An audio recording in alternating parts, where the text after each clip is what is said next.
Well, guess how British Airways treats business class? Well, kind of like you're a homeless person wandering the street. This is for British Airlines, and it is our first F grade for 2022.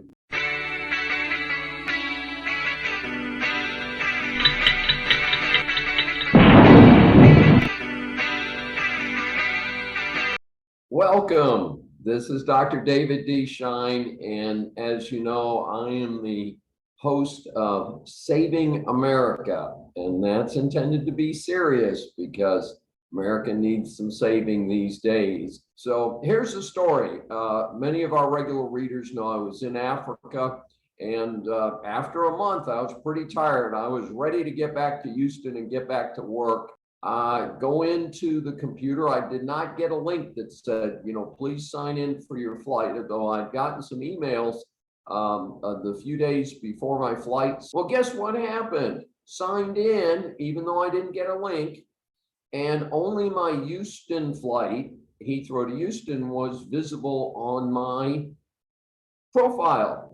So after about an hour on the phone, this is the night before my flight, this is Saturday evening, instead of enjoying myself, taking it easy, enjoying my last evening in Africa, I am on the phone trying to get an explanation as to why I do not have a flight. Eventually, I was advised that my flight had been canceled. And I'm still trying to figure out why British Airways never contacted me. Now, they gave me some lame excuse and they said, oh, gee, we didn't have your email address. And so that was just total nonsense, bunk. In any event, could not get it resolved on Saturday night.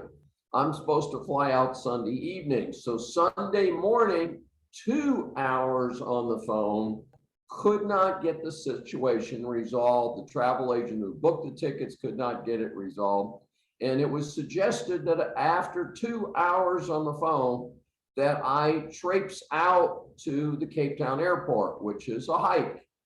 So I grab an Uber, I go out to the airport, I wander around, there's nothing clearly set up. Eventually, I'm directed to the British Airways ticket sales booth, which would seem like people who should be able to help me. Nope, two ladies in the booth, they said, nope, we only work domestic flights, which would mean flights only within South Africa. Obviously, I needed to get to Heathrow in London, England, in order to catch my flight back to Houston. So in any event, the travel agent, I take another Uber back to the hotel. I've wasted another hour and a half on this mess. The travel agent found that some seats had been canceled on the later flight, which the night before had been completely full, but they were only in coach. So I have a reservation now for 2 seats in coach for a 12-hour flight. They say, okay, here is your ticket for the front row of the coach section, which happens to be next to, you got it, the queue for the toilet. And when you're on a 12-hour flight and you're on a fully packed plane, people do queue up to use the toilet. Yep, right next to me. And jammed in there for 12 hours. And of course, it was a bulkhead seat, which was nice, little extra legroom. Guess what?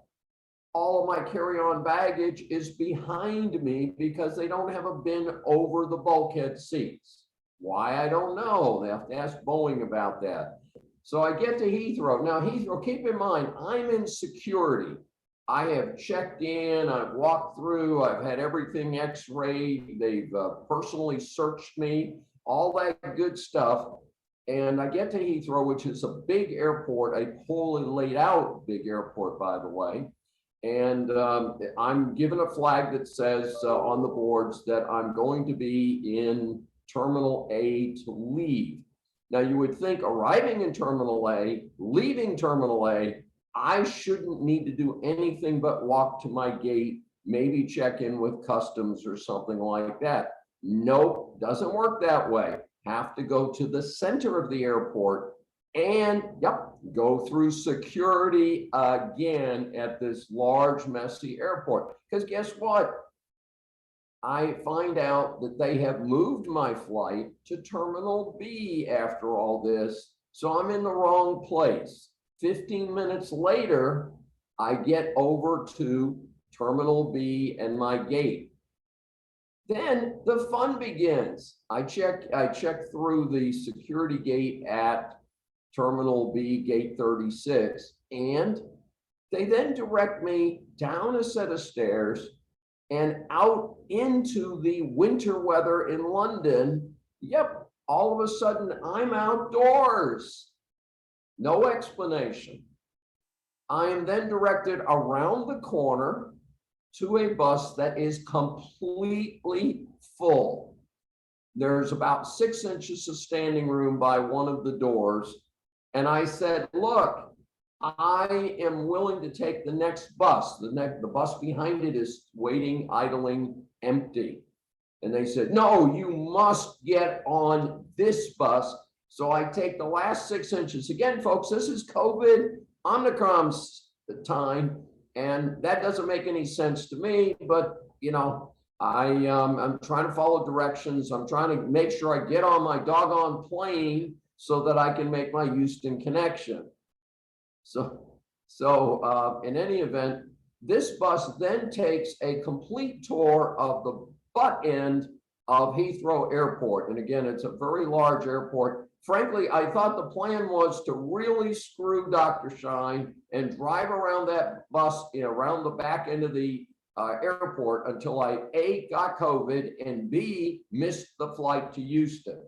In any event, eventually the thing stops at a walk-up into a Boeing Dreamliner. Yes, not a sky bridge.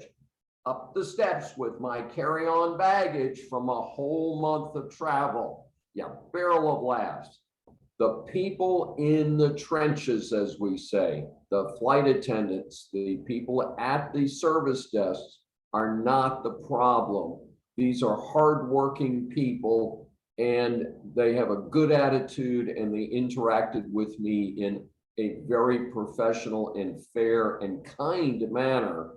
But that was not true of the bigwigs who run these operations and coordinate how things work. This is systemic. This is the company's operation, just as most American citizens are not screw-ups, but the American government is screwed up. So these folks at British Airways have a lot of good company out there.